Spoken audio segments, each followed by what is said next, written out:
Hey everyone, this is a live call that I had with an agent.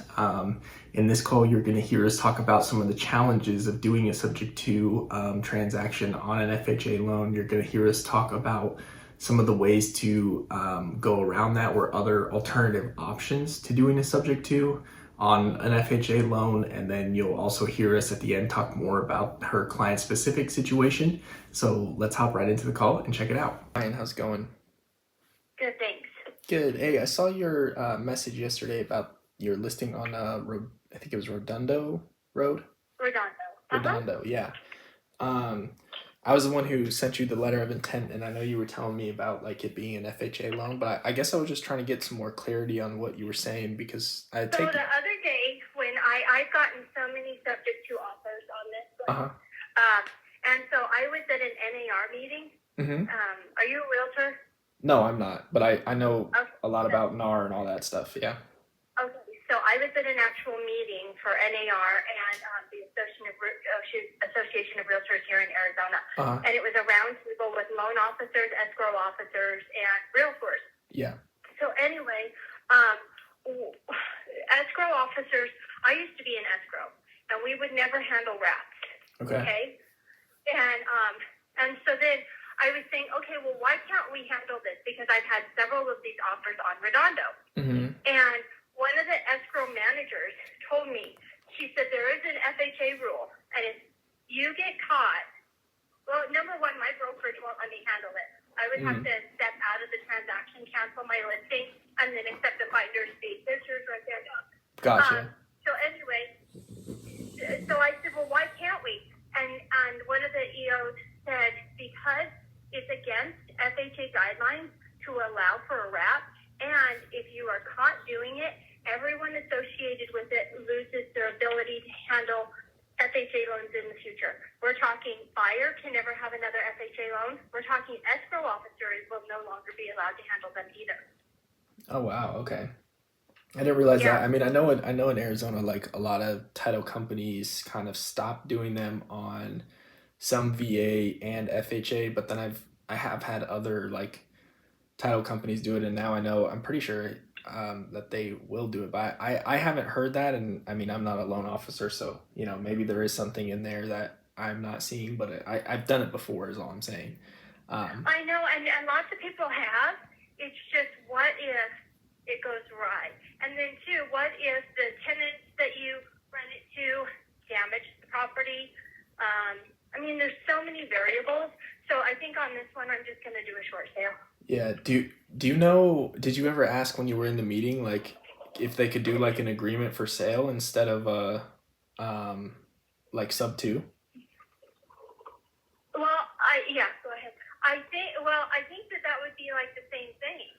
Well, I just didn't know if in the FHA guidelines if they would like still, because then nothing would transfer over to like the buyer, like the title would still be in the seller's name essentially, like simple fee title, you know, until it's like paid off like a car loan essentially if you bought a new car from Right, the bank. right. But we would want it, if she agreed to that, we would definitely want it to where it was only, uh, there was a timeline, like 6 years, and then it was completely out of her name.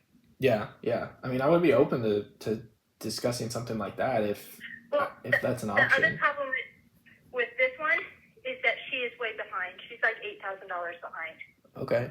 Yeah, I mean that's not a problem either. I mean, usually I can So come then in, catch them up.